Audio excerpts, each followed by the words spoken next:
या देवी सर्वभूतेषु विद्यारूपेण संस्थिता नमस्तस्यै नमस्तस्यै नमस्तस्यै नमो नमः। दोस्तों, आज हम बात करने वाले हैं बसंत पंचमी से संबंधित। माघ मास के शुक्ल पक्ष की पंचमी तिथि को माँ सरस्वती के जन्मोत्सव के रूप में मनाया जाता है और ये तिथि विद्यार्थियों के लिए, विद्वानों के लिए और कलाकारों के लिए अत्यंत महत्वपूर्ण होती है।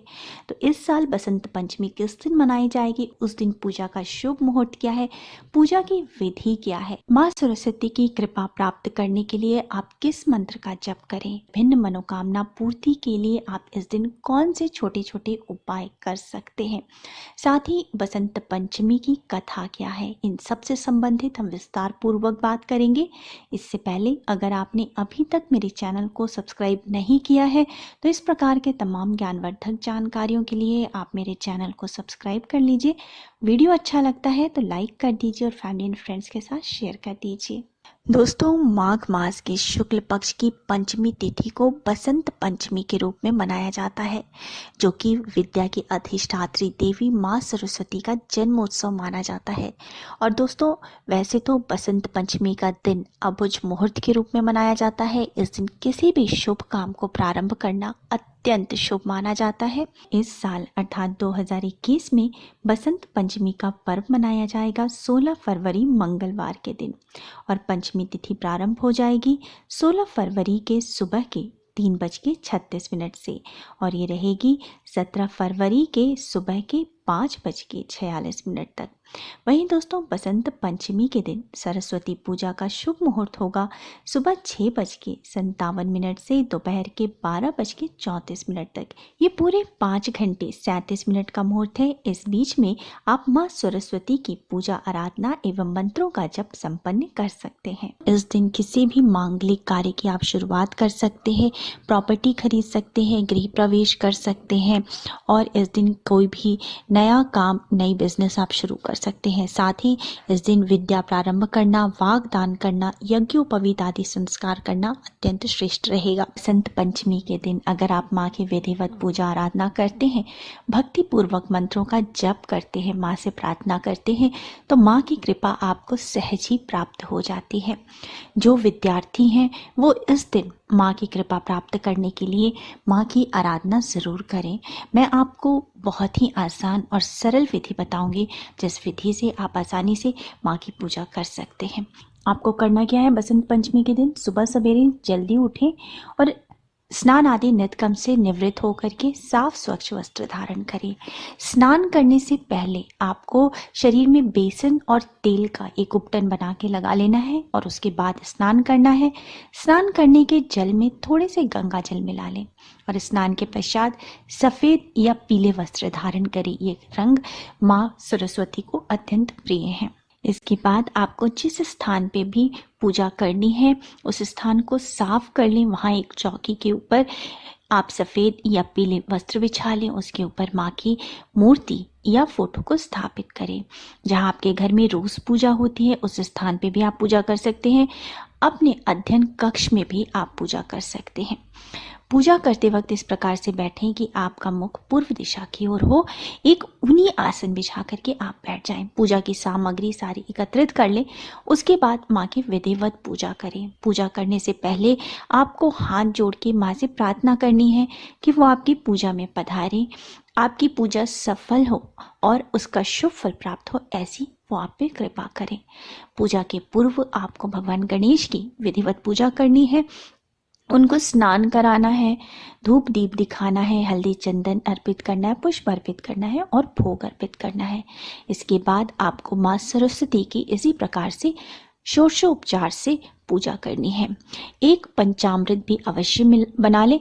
पंचामृत में आपको दूध, दही, घी, शक्कर और शहद और थोड़ी सी तुलसी दल अर्थात तुलसी का पत्ता डाल करके पंचामृत इस प्रकार से आप तैयार कर लें।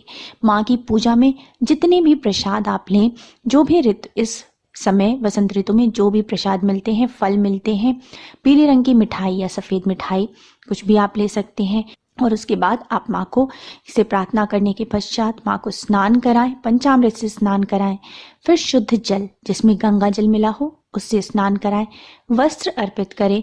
वस्त्र आपको माँ को सफेद रंग के ही अर्पित करने चाहिए। और उसके बाद माँ को चंदन लगाएं, रोड़ी सिंदूर अर्पित करें, पुष्पमाला अर्पित करें, धूप दीप अर्पित करें और उसके बाद प्रसाद अर्पित करें। फिर माँ से हाथ जोड़ के प्रार्थना करनी है।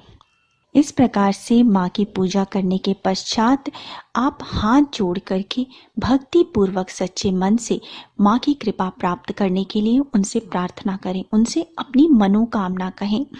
आप अगर किसी मंत्र का जप करना चाहते हैं तो उसके लिए आप पहले संकल्प लें। मंत्र का जप करने के लिए हाथ में थोड़े से पुष्प, अक्षत और गंगा जल लेकर के किस मंत्र का संकल्प करना चाहते हैं, कितनी बार जप करना चाहते हैं, किस मनोकामना पूर्ति के लिए आप ये मंत्र का जप कर रहे हैं, ये सब बोलते हुए संकल्प लेकर के और माँ के फोटो के सामने इन सब चीज़ों को छोड़ दें, रख दें। उसके बाद आप मंत्र का जप करें।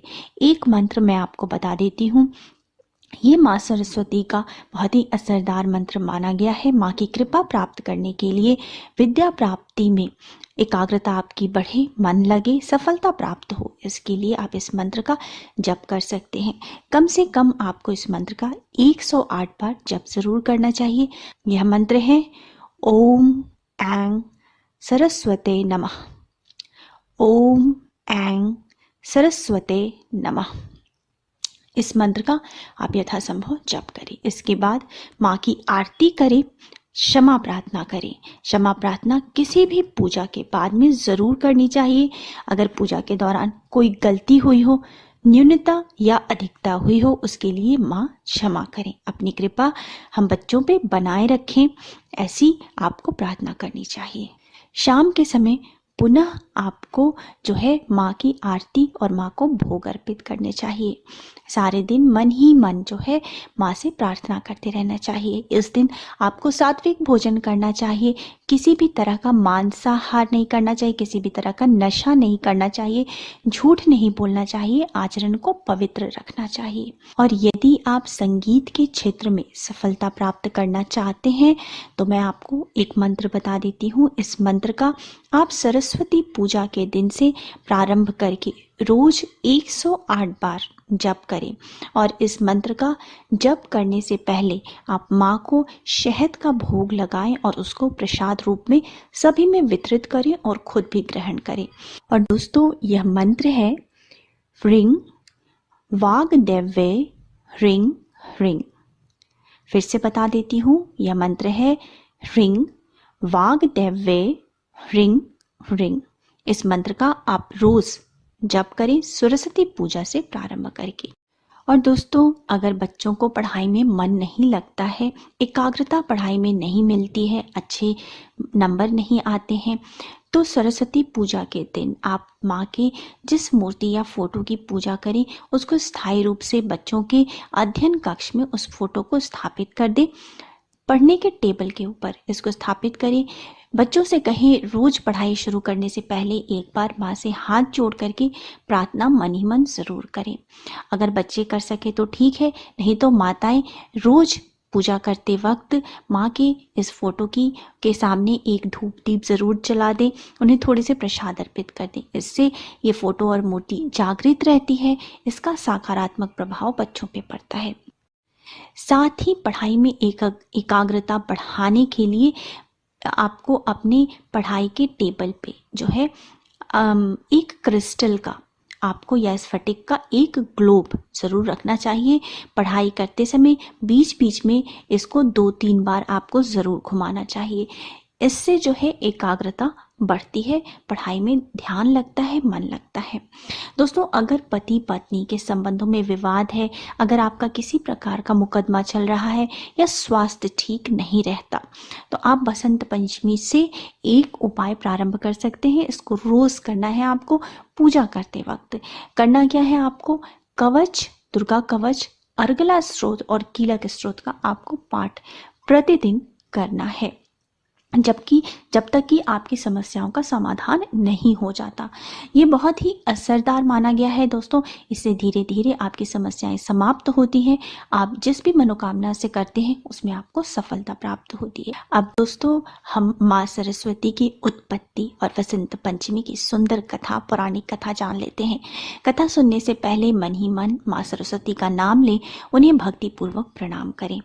वैसे तो बसंत पंचमी की कथा का अनेक धार्मिक ग्रंथों में वर्णन मिलता है, लेकिन सबसे अच्छी कथा का जो वर्णन शास्त्रों में मिलता है वो इस प्रकार है कि सृष्टि के प्रारंभ में त्रिदेव ब्रह्मा, विष्णु और महेश ने मनुष्य जाति का आवरण किया, लेकिन त्रिदेव अपनी इस सृजन से संतुष्ट नहीं थे। त्रिदेव को लगता था कि इसमें कुछ कमी रह गई है, जिसके कारण पूरे ब्रह्मांड में शांति थी। भगवान विष्णु और भगवान शिव से अनुमति लेकर ब्रह्मा जी ने कमंडल से जल के साथ वेदों का उच्चारण करते हुए पृथ्वी पर छिड़का और पृथ्वी पर जलकण बिखरते ही उस स्थान पर कंपन होने लगा। फिर उस स्थान पर स्थित वृक्ष से एक अद्भुत शक्ति का प्रादुर्भाव हुआ। यह प्रादुर्भाव एक चतुर्मुखी सुंदर सी स्त्री की थी, जिसके एक हाथ में वीणा और दूसरे हाथ में तथास्तु मुद्रा को संबोधित करती हुई थी, जबकि अन्य दोनों हाथों में पुस्तक और माला थी। त्रिदेव ने उनका अभिवादन किया और उनसे वीणा बजाने का अनुरोध किया। माता सरस्वती ने त्रिदेव का अभिवादन स्वीकार करते हुए जैसे ही वीणा का मधुर नाद किया, तीनों लोकों के सभी जीव जंतु और प्राणियों को वीणा की मधुर नाद प्राप्त हो गई। समस्त लोग वीणा की मधुरता से भाव विभोर हो गए।